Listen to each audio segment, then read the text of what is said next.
One of the greatest things about the aviation and aerospace industry is the people that you meet.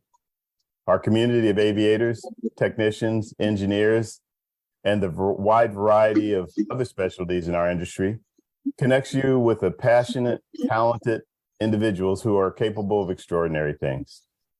This show will be no exception to that fact, and if you're already noticing, this show is going to skew female. Well, it's kind of expected when the focus is on the relatively new Grand Dames of Aviation organization, which also includes aspiring dames of aviation, or what I affectionately refer to as newbies, and this group of very talented women aviators who are incredibly accomplished and continuing to advance and break more barriers in an industry that is growing leaps and bounds. Yet, most importantly, these ladies of the sky are making a deliberate, concentrated, and focused effort to inspire the up-and-coming generation of aviators with a variety of mentoring and networking initiatives. Hi, everyone. I'm Vince Mickens, and this is All Things Aviation and Aerospace, my career-oriented video webcast and audio podcast designed to let aspiring young aviation professionals know of the opportunities and possibilities in this thriving and expanding industry where even the sky is not the limit, as I like to say. So let me start out by introducing those who are on the show today. My guests include Cheryl D. Cheryl is the founder and chairman of the Grand Dames of Aviation, and Cheryl is also a Boeing 757 for Federal Express, FedEx. We also have Cheryl Pitzer, a board of director for Grand Dames of Aviation, as well as, and she was a former chief pilot of the MD. Correct me on that, Cheryl, help me out. I recently left the MD-11 chief pilot position at FedEx. There you go. Thank you very much. See, I changed it on one thing except for my script. How about that? So, and by the way, contrary to popular belief, this is not a show just about FedEx. So for those of you who are saying, wow, FedEx this, FedEx that. But as a matter of fact, we would also like to welcome Christine Kelley. She is the secretary for the board of the Grand Dames of Aviation. And she manages to teach others how to fly, of all things, the F-35 Lightning military fighter jet as a contract instructor pilot for Lockheed Martin. And then remember the newbies that I was speaking of that are the aspiring Grand Dames of Aviation? Well, we have two on the show today. First, meet Sydney Bethea? Bethea. Bethea. Yes. So, Sydney, if you've ever seen the show before, you know that I'm really good at messing up people's names. Sorry about that. Sydney Bethea, who's currently working on her commercial pilot rating with the goal of following in her father's footsteps and flying cargo one day. And guess who her father flies cargo for? I don't even have to say it. And there's also Cherry Can, who is currently working on her instrument rating with the goal of eventually becoming a corporate pilot. Cherry also works as a, Cherry, help me out. Flight technical writer. I write manuals for Part 135 operator. Thank you very much. So, anyhow, everybody, welcome to All Things Aviation and Aerospace. It's really great to have you guys. This is kind of a unique show because we're going to cover two things. We're going to cover a relatively new organization, Grand Dames of Aviation, and what they do, but we're also going to talk about careers in all aspects of it, mostly on the pilot side, but you know, from cargo to corporate, et cetera. So we're going to cover in military, of course. We're going to cover a lot of area with this and really looking forward to that conversation. I'm going to go to you first, Carol, and ask us to tell you, where did Grand Dames of Aviation come from? How did this all start? And tell us a little bit more about what you're doing. First of all, let me make a correction. I'm not a captain right now for FedEx on the 757. I'm a first officer, which gives me high seniority and allows me to control my schedule and to be able to do the things I'm doing right now with Grand Dames. Although I do have about 20 years of experience as a Gulfstream captain, which I flew corporate for 20 years before I came to FedEx. So I've had a wonderful career, and I love what we're doing now with the Grand Dames to create this sense of unity, community, a distinguished sisterhood in aviation, and also this aspiring Dames of Aviation group that Cherry and Sydney are some of our first members of that group, which for short, we call it AIDA, AIDA, Aspiring Dames of Aviation. AIDA represents Ada de Acosta, who was the first woman to fly a steerable aircraft in June of 1903 in Paris.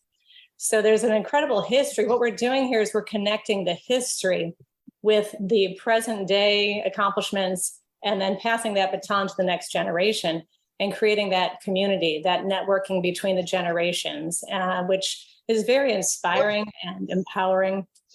I know that now, getting to your question about where did the Grand Dames of Aviation start? It really started in 2009. I became acquainted with an Emmy award-winning producer in New York. We were on vacation, happened to have children the same age. We met each other, got to know one another, and he asked me to help him develop a PBS show about women in aviation. He asked me to help produce it, to host it, and to help develop content for it. I told him I'd be happy to help you with that. And I began to research the history of women in aviation at that time, which I never really had done in earnest prior to that date. I have a degree from aeronautical science and Embry-Riddle, and I took aviation history. However, I never really knew about the history of women in aviation to the extent that I should have. When I began to learn about the history of, for instance, Bessie Coleman, the Stinson sisters, Ada de Acosta, Marie Marvin, so many impressive and jaw-dropping achievements that they made over 100 years ago. It was so inspiring to me, and I had already been a professional pilot for 20 years at that time. And I thought to myself, people have to know about this. At the time, the funding wasn't there for that show, but what that did was plant a seed for me to know that I had to honor and celebrate the lives and the careers of these women who had done so much and whose accomplishments were very little known. Nowadays, it seems there's much more celebration of those accomplishments, and they're still an inspiration to this day. Then a few years later, a friend of mine asked me to mentor a former student of his at Embry-Riddle who had gotten out of aviation. She was a graduate from Embry-Riddle. She was an intern for United, but she had gotten out of aviation for quite a while. She didn't think that she could get back into it. So I talked to her. I told her, you need to get back in the airplane. Start teaching again, join a flying club. You will be amazed if you put yourself out there. You will be amazed at the opportunities that will come your way. So she did that. Within a year, she was working for a regional airline. We're in a pilot shortage right now. So they will be thrilled to see someone with your degree and your experience come across the application come across their desk. And she was telling me when she got her type rating, she was very happy, a bit emotional. It was her first type rating after all those years. And she said, I felt a little out of place. I said, well, what do you mean by that? She said, I was older than everyone in the class. I could have been their mother. I said, are you kidding me? They're lucky to have us grand old dames of aviation. And it was sort of a, encouragement, lighthearted fun. And I said, we should start a club for women over the age of 40 who are professional pilots in aviation, because it's such a rare group of women. And when you have that camaraderie, when you create that community, and there is a lot of that community today through Women in Aviation, through the 99s, through Women in Corporate Aviation, there's many groups, ISA as well. But the Grand Dames of Aviation is specifically for that mature group of women. It's age 35 and up with at least 10 years experience as a professional pilot. You're automatically qualified if you have those 10 years as a professional pilot. But Grand Dame designation can also be achieved by women who are not professional pilots. They just have to reach out to the board of directors to approve that membership. And after 2 years volunteer or service work as an advisor, they will too become a Grand Dame of Aviation. What do you get? Well, you are assigned a Grand Dame number that will stay with you throughout your career. You will become part of this distinguished sisterhood.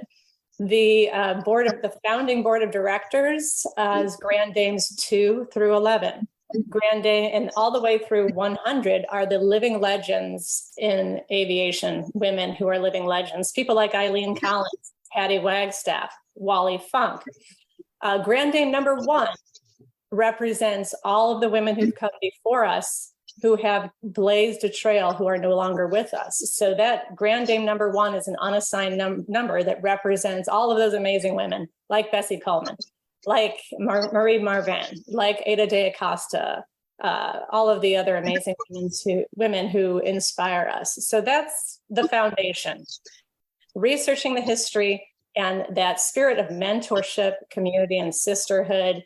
And then realizing very quickly, we grew to over 1,000 members. We decided to form the nonprofit, which we now have a website that I would encourage you to visit, www.granddamesofaviation.org, where you can learn more about our members, our scholarships, and also opportunities to join. We have. Go ahead. We also have scholarships. We have one scholarship currently that is open called the Wings of Change Scholarship, and that is for women ages 16 and up who have a history of volunteer work in their community, who are passionate about aviation. And there's a $1,000 scholarship currently available. The window closes on September 30th. So go to our website and apply if you qualify for that scholarship. Yeah, I'm glad you brought up the scholarship. And I always like to remind people that there are plenty of scholarships out there that are sitting on the table just waiting for somebody to come and get them. So that's really great. It's a really neat story about how this all came about and the amazing growth of it in a relatively short period of time. And I'm sure that's going to continue to happen. You know, the thing I sit here and think about, though, is I look at somebody like Sydney and Cherry, these young ladies that are just coming into the industry, just getting started with it and everything. And I wonder what they must be thinking sitting here with you ladies who are all very accomplished in your field, been flying for, a couple of decades, et cetera, and doing great things, what that must be like. So I'm going to open that up to you, Sydney or Cherry, whichever of you wants to go first, to ask, just what that seems like and feels like to you. Annie, would you like to go first? You can go. Okay. When I first came about, because I applied for the scholarship, it came across, I don't remember how I came across the link of the website, and I found the scholarship, and I applied, and I clicked on looking at the board members, and I saw the profile of everybody. I'm just amazed by these amazing women who had all these accomplishments, and I saw that you can join as like a mentee. So I signed up to be an Aspire Dame, and I'm sure I will learn a lot from this group of amazing women, and all the ones who have paved the way, really, as Carol say, without they paved the way, we won't be at where we are now with all these women in the industry. Well, and the cool thing about it is these ladies are still paving the way, and you have a direct link with them. Tell us how you got started in aviation. I started in aviation. I was inspired to be in aviation because my childhood home was right next to an airport. That was a very busy airport in Hong Kong. When I came to the States, I have an opportunity to go to a university to study aviation management. And that's when I met some other lady pilots that just tell me I can also fly. So I got my private. I had to take a break for about over 10 years from flying because of money and because of other reasons. And so eventually last year I got back into flying, and I've been surrounded by very supportive women who every day check on me and tell me, "Hey, how's it going?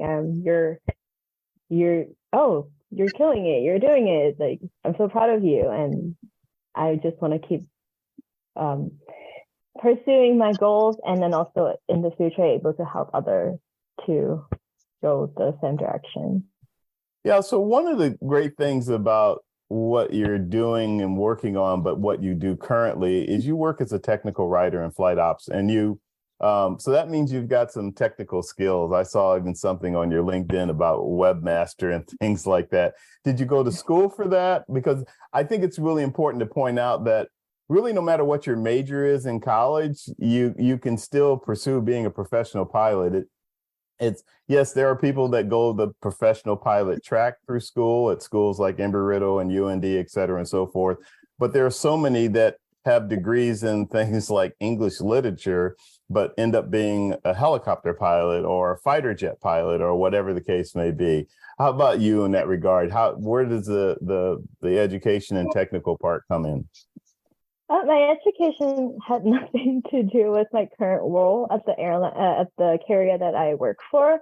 I actually got this experience and become more technical through a previous job working as a fashion e-commerce manager, working on the social media, working on the marketing, and learning how to use the tools that applies to my job now, which is like using Photoshop or Illustrator. Yeah, I can never imagine that of my fashion background for 4 years would translate for my airline job. Wow. So from all of that to heading towards becoming a corporate pilot. Yes. That's the goal. How about you, Sydney? What's your story? My story, I grew up in a little place called Kingsville, Texas, 45 minutes from Corpus. Down there was not a lot of aviation that I saw. So me growing up, I was in track, cheerleading, volleyball, all of that. And I just wanted to be in sports.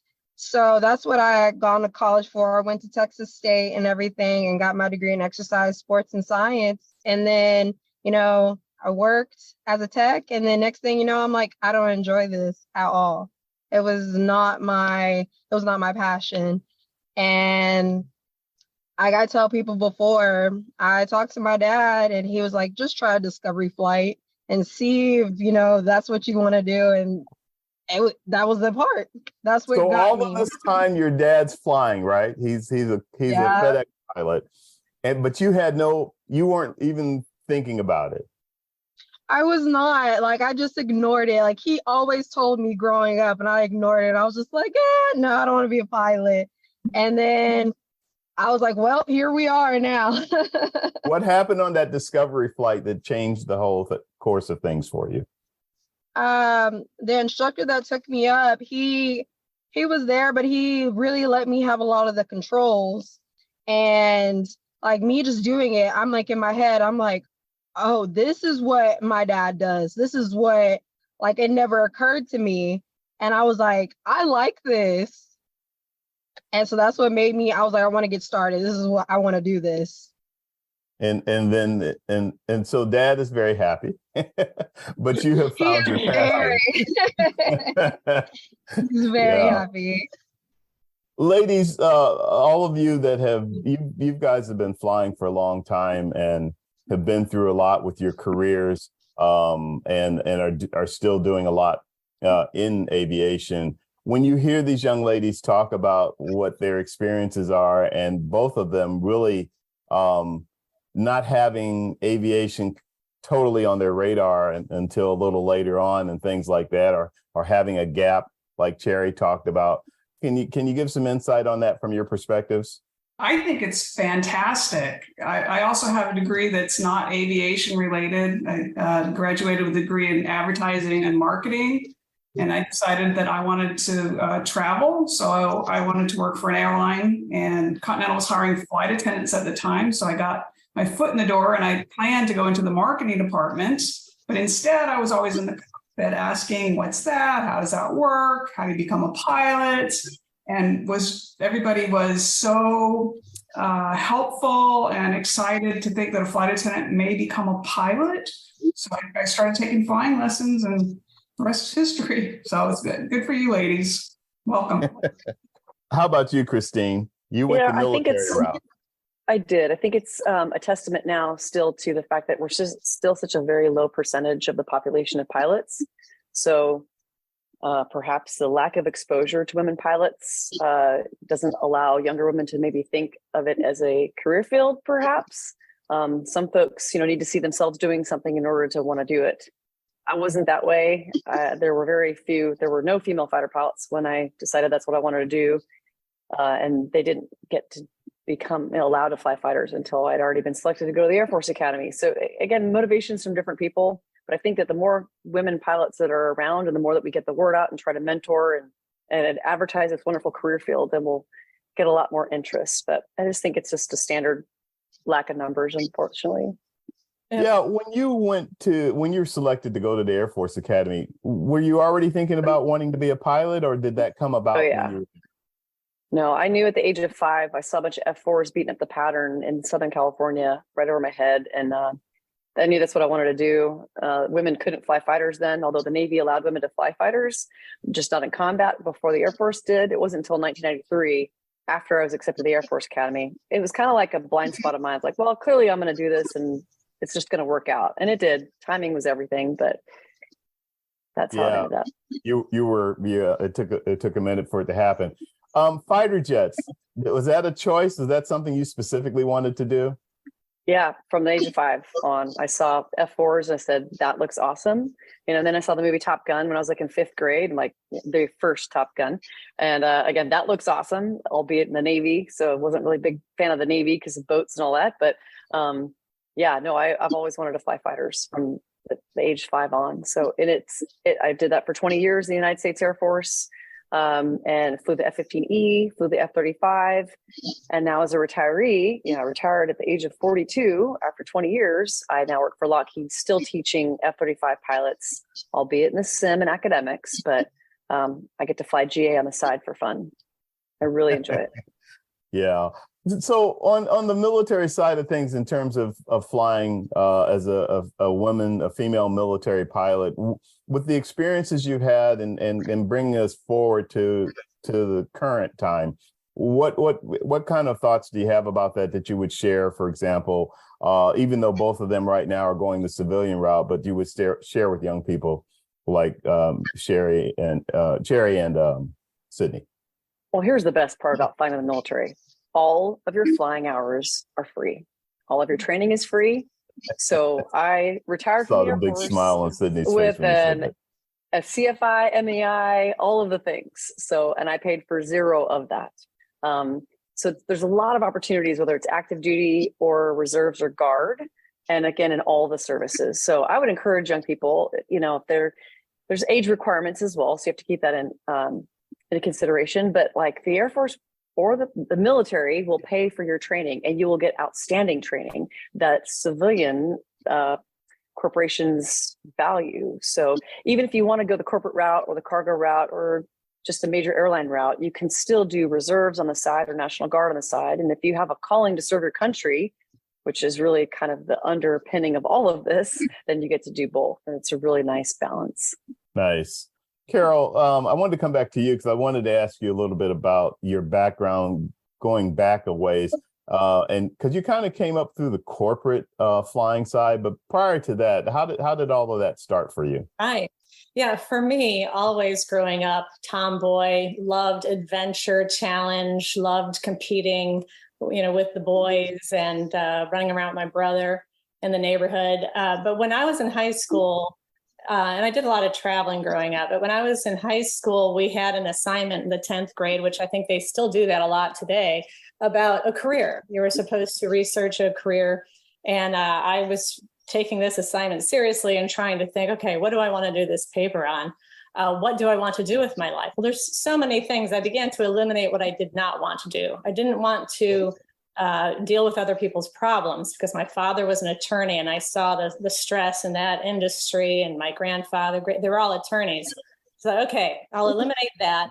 I'll eliminate anything where I'm actually dealing with someone else's problems, although thank God for people that do that. What do I love doing? I love adventure. I love travel. I love being outside. While I was trying to decide on this topic, a postcard randomly arrived at my family's home from a major airline with a 727 on the front of the postcard saying, "Come work with us." And I thought, airline pilot.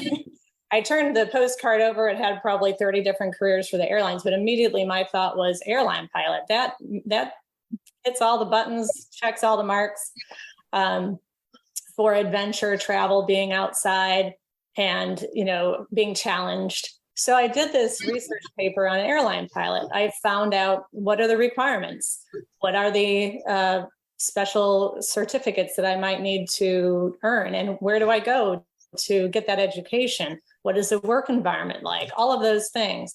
And in that research, I found that the top two options were either to go to Embry-Riddle Aeronautical University or the Air Force Academy. So it took me a while to decide, but I was just hyper focused on that. From then on, I decided to go to Embry-Riddle. I got accepted. I went to Riddle. Never did I think about that a woman doesn't normally fly an airplane. I didn't even know at the time that I had uncles that flew in World War II and World War I. I found that out later. And I just knew innately that that was for me. I went to Embry-Riddle and was one of the only women, obviously, there at the time, and went on to teach at Embry-Riddle. Now, when I graduated in 1991, there were very few airline careers available. I did take a class on corporate aviation while I was at Embry-Riddle, so I was aware of that, but my goal was always the airlines. I ended up going with a Gulfstream because I was offered a job with Comair, but back then they wanted you to pay for your own type rating. I said, no, I'm not. Wow. They said for $8,000, you can have a job for Comair. I had student loans. I had thousands of hours of flight experience. And I said, no, I'm not setting that precedent. I'm not paying for a job. And I stuck it out. And I knew that my path was in a different direction. I began developing the experimental G5 pilot training program with Flight Safety International. 6 months later, I interviewed for a position on the G5 design build team in Savannah. I was hired as a member of the design build team, the first woman to do that. I was test flying the experimental G5. I was just on top of the world. I loved it. I was flying at 51,000 feet. I was in 1996, looking down at the Olympics. The 1996 Olympics yachting competition was in Savannah. And I remember on my first flight as required crew on the G5, looking down and seeing these sailboats thinking, am I dreaming? This is amazing. So I was very fortunate to find that niche. The Gulfstream community is a very tight-knit one. So that's how I got into the Gulfstream in the corporate world.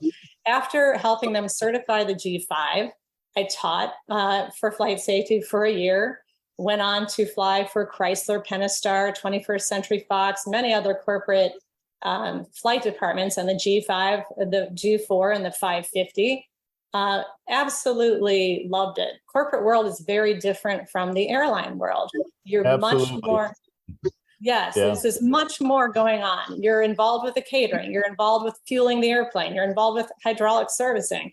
You're involved with dispatch. You're involved with making hotel reservations for some operations, talking to Universal and giving the power plant serial numbers before your international flight. There's much more intimate involvement as a corporate pilot, which I found very satisfying, although it was a lot more responsibility. But I was going to say, it's also a rewarding career, just like military or commercial, et cetera. So, and unfortunately, it's not on the forefront in terms of, you don't hear people talk as much about business aviation or corporate flying as you do airline, et cetera. For that matter, you don't hear that much about cargo, even though, you have FedEx and the other carriers that do a significant amount of cargo flying. I think the passenger airlines obviously has more visibility. So that's on the forefront of everyone's minds, just like it was mine. And the corporate industry, I think, for pilots has improved quite a bit. They often offer schedules now, which you never heard of before. As a corporate pilot, you were on call quite a bit. Now there's some Part 91 organizations that will give you a month's advance notice of your schedule. So a lot of amazing options for Cherry, for Sydney, for all of the aspiring Danes out there that are looking forward to an exciting career. Yeah. Cherry is doing something that I think is really important, and particularly for her interest in corporate. So she's working in a Part 135 operation, which gives her a lot of exposure to the industry. And I think the exposure, particularly for business aviation, is very important because it is kind of a unique aspect of an aviation career. With all of the corporate experience that you've had flying, what kind of advice would you give someone like Cherry who is pursuing a corporate aviation career? I think join Women in Corporate Aviation if you haven't done that yet. that's a wonderful organization for that field because you are able to connect with women, not only pilots, but also women in corporation aviation includes the dispatchers, the flight attendants, even the executives in corporate aviation. So you can begin that networking throughout several different corporations that have major flight departments. And they also have scholarships, they have conventions where you can meet them. Also, you might want to go to an NBAA conference. And you can like go. The one coming up in October. The one in October coming next up. Month. Yeah. In Las Vegas. In Las Vegas. Go to Las Vegas. Go to the NBAA conference. Mingle, meet people, and you will see amazing things happen. The thing about aviation, and really about any industry, it's having that confidence and being, pursuing your dreams with bold authenticity, I like to say, and meet people. Put yourself out there. Have confidence that you are going to meet the right people at the right time, that one person leads to another. One thing leads to another. It's amazing how the connections work. Yeah, and I think it's great that you're pointing that out. I do just about every show is talking about the importance of putting yourself out there, getting out there and getting involved in all aspects of the industry, because, the more you do that, the better. So and there's so much that you can get out of it, and you never know who you're going to meet that at some point may have a very positive effect on your career. It'll our industry is big and then it's small, so it's one of those things where I was at the Global Aerospace Summit the last couple of days here in DC. And I was really surprised at a few people that I ran into, and I was like, okay, I wasn't expecting to see you here, type of thing, because that's just the nature of the industry. And then, of course, you start talking and you find out the same people and all of that kind of. You guys have been around, so you know exactly what I'm talking about. Right. Speaking of associations and getting around, I will say, Sydney, I was looking at your background, and I see that first of all, I know you're very active with the Civil Air Patrol, which is great. So that might be why your ears perked a little bit when Christine was talking about the great benefits of flying military, because the Civil Air Patrol's connection with the Air Force, or being part of the Air Force. But you also you've been involved with OBAP. You've been involved as an ambassador for Girls Love to Fly organization. So then it made me curious. Grand Dames of Aviation. How did you discover it? How did you get involved? I discover it. So Carol Dean, lovely, lovely woman over there. She introduced me to it, and she just kind of sent it to me saying, hey, this is the organization, and kind of told me a little bit about it. And so I went in myself and looked at everything, and I realized how, great of an organization it was. And I was like really inspired, and I was like, you know what, I'm definitely going to do this. I think it's a great organization, especially, with, lifting women up in general. So I want to be a part of something like that, because I like to also be that person when I get there to inspire other people. And, even though I'm not there now, I'm still doing it for someone else, because when I see there was a girl at the FBO that I go and study at, and she saw me and she came and asked me questions, and I was just trying to help out wherever I could. So, it all starts somewhere. Yeah. And I noticed you were shaking your head as Carol was talking about networking and going to these different events and things like that. So it sounds like that really resonates with you. It does, because before I was really shy. I didn't want to speak and everything. And aviation has made me come out of my shell, has made me, if you want something, you gotta do it and put yourself out there and talk to people. So when she was talking about that, I was like, that is true. Swinging it over to you, Cherry, what type of involvement, besides the Great Dames of Aviation, have you been involved with as far as different organizations and different things you've done to help further your career in aviation? Currently, I get my flight training from a flying club, a local flying club. from two CFIs who are very passionate about giving an affordable training option for people who are like me that work full time, does not have a lot of money to go for flight training or go to a Part 141 program. So I want to continue helping them develop this club and able to give more opportunity to people to have an affordable flying option, flight training option. And I'm also part of PAPA, the Professional Asian Pilot Association. I help them with some of the social media work through my skill set I gained from working at a fashion company. So I'm really happy I have found this organization, because growing up, I don't really see people that look like me as a pilot in any sector of aviation. So I found this group. It's like I immediately found a lot of inspiration and people who I just want to be friends with. I want to be talking to. So you cut out for just a second, but you came right back. So, okay. But I think we got the gist of it. Point taken. And Carol, that would swing me back to you, because it's been brought up talking about from a gender standpoint, and also from a person of color standpoint, for lack of a better way of putting it, in terms of the expanding opportunities for everybody to be in the industry. And I noticed that with Grand Dames of Aviation, there's some emphasis on that with what you guys do and your board makeup, et cetera. You want to share about that a little bit?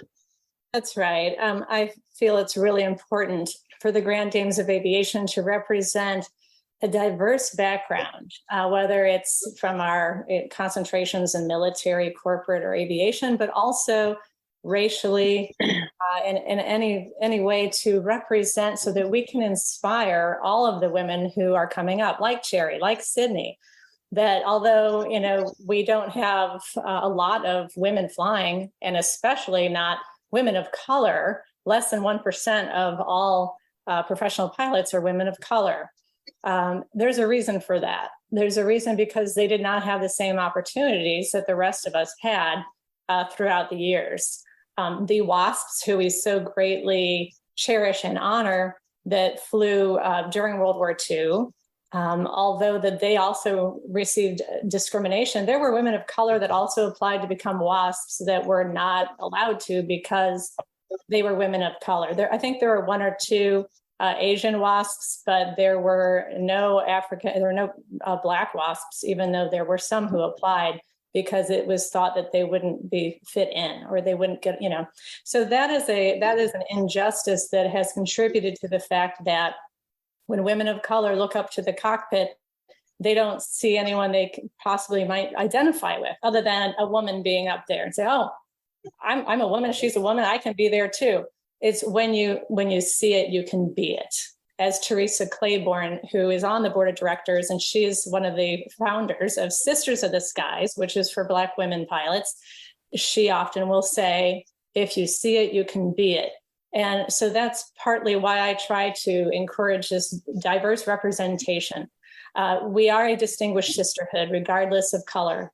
And we all want to be able to relate to one another, to encourage each other, to help one another. And that's the spirit in which I selected the board of directors, the spirit in which I found these scholarships, and also inviting Sydney and Cherry to be with us today to show that commitment. Yeah, it's so great to have both of them with us. And as you're saying very eloquently what you're making a point about, I was thinking of you, Sydney, and I was wondering, once you discovered that flying is such a great thing and decided that you really wanted to pursue it, did that also give you a different perspective and appreciation for your dad's accomplishment as a pilot for FedEx and doing what he does as a career? It really does. He knew since he was younger that he wanted to do it. He did go the military route. He was a Navy fighter pilot before he went to FedEx. So that right there kind of showed me. And he talks to me all the time about, the hardships he went through. So me going through what I go through now, like it pushes me, because I'm like, him being who he was, and I know back in the day things were a little different, to where he's at now, it's amazing. I was like, he's like building a pathway for others as well. Absolutely. It's really great that he's able to do that. And, on the women's side of things, I was thinking about the fact I've had conversations with people like Olga Custodio and Tammy Jo Schultz, who, and I'm bringing this to you, Christine, because, Tammy Jo tried to be an Air Force pilot and they wouldn't accept her. And she finally, after a couple of tries, got picked up by the Navy. And then, the rest of the story in terms of her becoming an F-18 fighter pilot and things like that. And Olga, first Latina to be an airline pilot, and what she went through to get there. And I've had a few conversations with them about it. I just wanted to give you the opportunity to also share your perspective. Well, I think the biggest thing is just the tenacity piece and not taking no for an answer.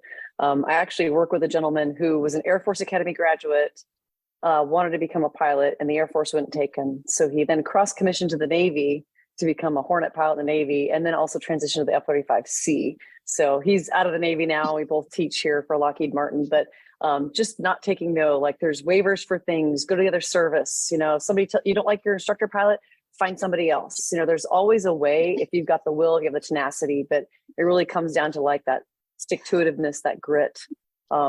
So there's lots of resources out there, tons of people out there to help you. So find people to support you and give you guidance, and just don't ever, ever, ever give up. Cheryl, while we're giving advice, I would give the same advice. Don't listen to the rhetoric and what's going on around you and the naysayers. Just focus on your goal. And if you're loving what you do, it's not hard and you will get to your goal. I also wanted to add something that we talked about a few minutes ago, we touched on a little while ago, are some of the different areas of aviation. I think most people know what an airline pilot is, particularly in the passenger world. One of the barriers that seems to keep women from pursuing it as a career, I think, is a perception that you're gone all the time. And that's not necessarily true. There are a lot of jobs within an airline pilot job that allow you to be flexible, and you can do them for a little while, go back to flying for a little while. And that's the beauty of it. For instance, I was a simulator instructor. I was home every night at certain points. I can work in our safety department. There are volunteer positions for the union. I moved into management for a while. There are a lot of different things that you can do at certain points in your career that will allow you to have that family, allow you to pursue whatever it is that you want. And I think that's lost on a lot of young women. So I think it's important to talk about. No, I'm so glad that you brought that up. I think it's a really great point, actually, that there are a lot of opportunities and in all aspects of the industry that don't necessarily, even as a pilot, maybe not necessarily have you away as much as you would tend to think. Again, you have the opportunity to kind of manage the way you do things. Of course, when you're new, you kind of have to go with the flow. But as you gain seniority, you get to mold it a little bit towards you. And I would say that, Carol, you probably would agree with me, in the business aviation world and corporate aviation, the same thing applies, because you could be, a test pilot, or you could fly for some companies that only do certain flights domestically and things like that versus the around the world and all of that type of stuff. Maybe you could speak to that a little bit, piggybacking off of what Cheryl just said. Absolutely. And the corporate world also, after, like as Cheryl said, and as you said, you can't just get hired and then say, I want a job where I'm not gone. You do have to pay your dues, but you get to a certain level where you can be in management. You're home a lot more often.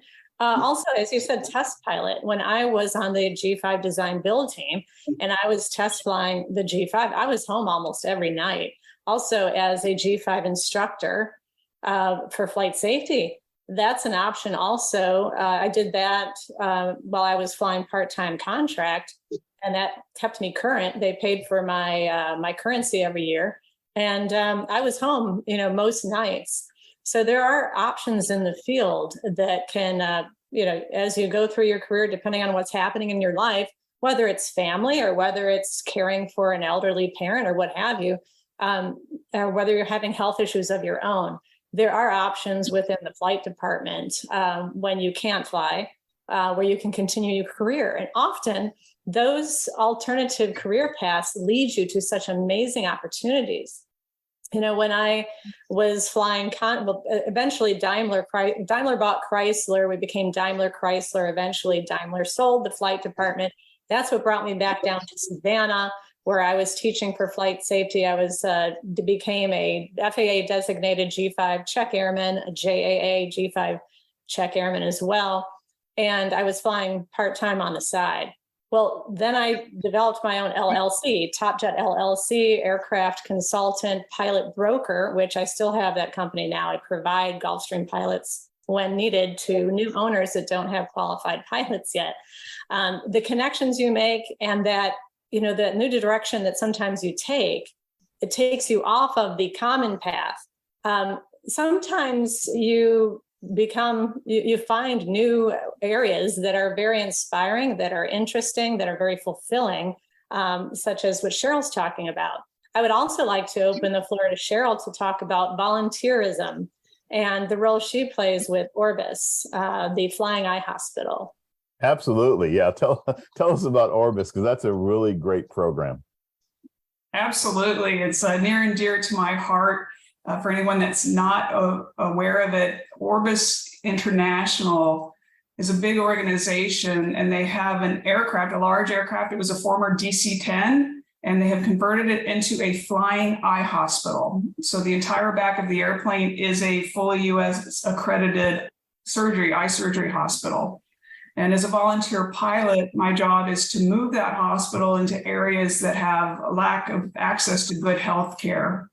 It's a teaching hospital. The idea is to leave the numbers behind. So I'm part of the team that will move the airplane into place. For instance, next week we're going to Zambia in Africa, and the airplane will sit about 3 weeks. Volunteer surgeons from around the world will come in, and they will teach the local doctors eye surgery techniques. And it's fantastic. And it's back to what Carol was saying and you all were saying about making these contacts. I came into this role. FedEx is a big sponsor of Orbis, and they were looking for pilots for this new airplane when it was converted. This is their third generation airplane. And I was an examiner at the time, an airline pilot designee at the time, and was asked to help out. And you just never know where your roads will lead.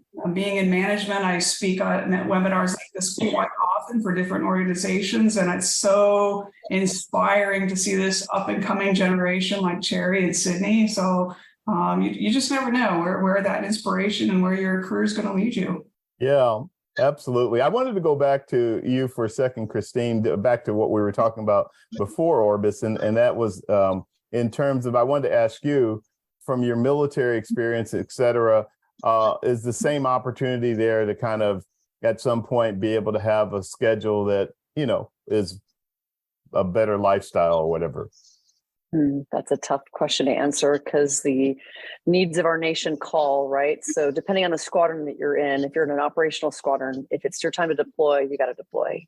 Unfortunately, when I was flying, the Air Force didn't really know what to do with pregnant fighter pilots. And so I wasn't able to fly for that time during my pregnancy. And then I was not qualified in the airplane anymore. So then I had to go through a whole requal after that. So that wasn't ideal. We've come a long way. The Air Force has some waivers, so you can actually fly high performance ejection seat airplanes while you're pregnant if you sign a waiver. So there are lots more options to be a little bit more friendly there.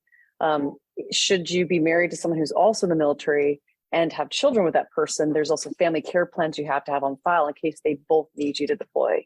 So unfortunately, there's no easy answer to that because it's our nation calling. So if they need you, you got to go.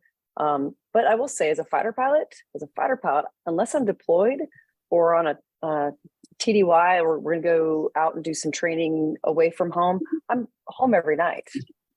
So local training, it's just local training stuff is what you're doing as a fighter pilot. Now, as a heavy pilot, you're actually taking people and things places. So you're gone a little bit more. So just, you look at, do I want to go mobility? Do I want to go fighters? And you can, kind of figure out your lifestyle of choice there. Yeah, that makes a lot of sense. I was going to also ask you if you had any comments about the how significant the Civil Air Patrol is, because I think that's a really great aspect or auxiliary part of the Air Force. I don't know much about Civil Air Patrol. I have had friends with kids involved with it. I think it's wonderful. I've got a buddy who flies with them. Wonderful opportunities to get in there and fly for free and also serve. So that's all I'll say, because that's about the extent of my knowledge.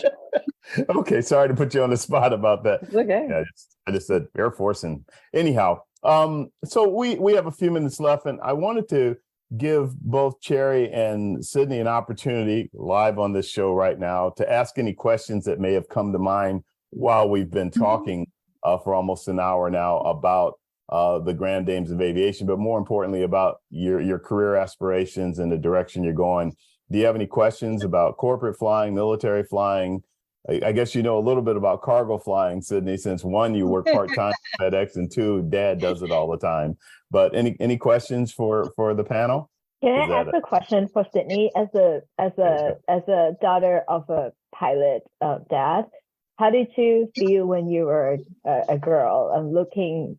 Maybe your dad was gone sometime, and how do you do you feel like he was not there? Do you feel like he's actually home a lot because through his career he had more seniority and he was home more than other dads compared to your friends? With that, he really did try to be there when he could. I knew that he had to go work and he had to go fly.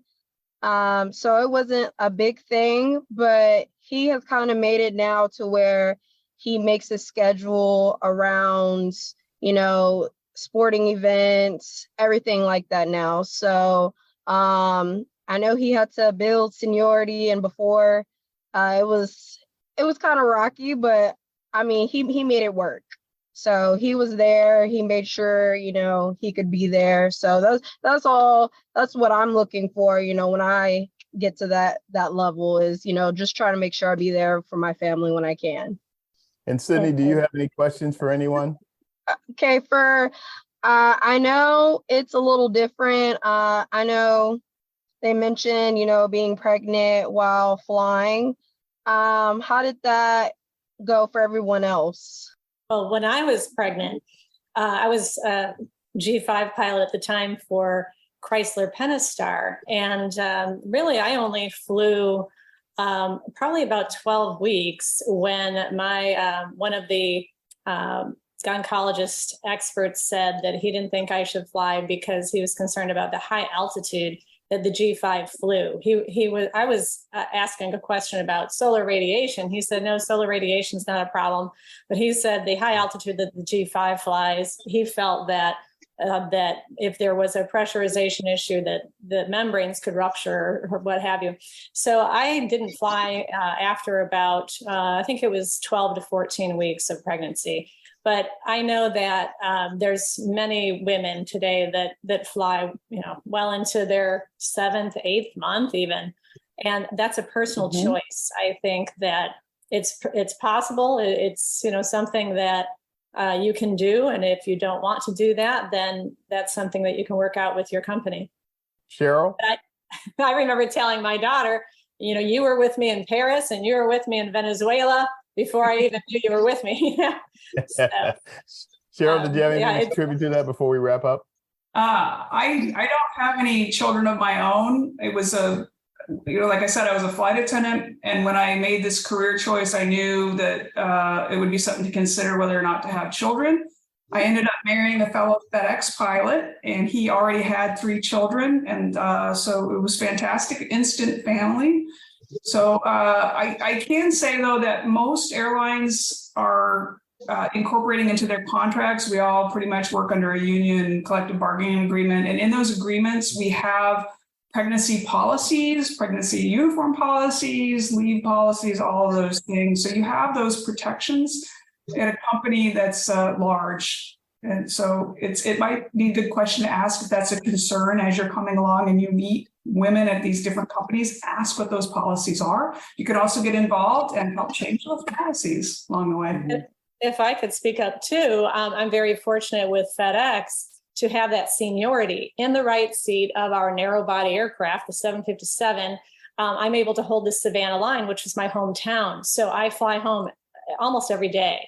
I have weekend layovers at home. And it's been so wonderful as my children were young to be there for so many events that I would not normally have been there for had I not had that seniority. If I would have gone to a wide body or if I would have upgraded sooner, I would have been gone more, because it doesn't give you that greater ability to bid a schedule that works best for you and your family. So those are things to think about. You don't have to be junior more than once. If you're junior twice, it's your own fault in the airlines. And I would like to also encourage everyone to please go to the website, take a look at our memberships. There's also opportunities for men to join an honorary fellowship and apply for that scholarship if you're qualified for it. Cool. So we only have a couple of minutes left, and I like to do a quick around the room, which we'll do a little quicker this time. But all points well taken with what you guys just shared for Sydney's sake and for everyone. So on the around the room, I'd just like you to give a little bit of your perspective in terms of quick advice that you would have based on, for example, Sydney, you and Cherry, to your peers. What would you tell them if they're asking about pursuing a career in aviation that you, in fact, are doing right now? Starting with you, Sydney. Advice I would have is definitely, do your research before and look at it, see, because there's a lot of opportunities in aviation. So look at what it is that you want to do, because you don't necessarily have to be a pilot. There's dispatch, ATC, all of that. And then definitely get with somebody and, figure out how to move forward from there, because once you get in, it is an amazing thing. Aviation is amazing. Absolutely. Cherry? I would say find your support system and surround with the social media these days is really easy, as easy as shooting someone a message that you look like you're on the same path. Say, hey, I'm also doing this. Would you like to talk more about it? And surround yourself with the positive energy that other women can help you and lift you up. Great. Cheryl? Sorry. I would just offer to reach out. Don't be afraid to reach out. Social media, go to your little airport near your house. Don't be afraid. People love to talk aviation. If people are in the industry, they probably really love it. So go for it. Christine? Yeah, for young people who aren't sure if aviation is a career path they want to pursue, I would say go to your local airport or find somebody who's a pilot, talk to other people. I mean, I fly my kids' friends all the time.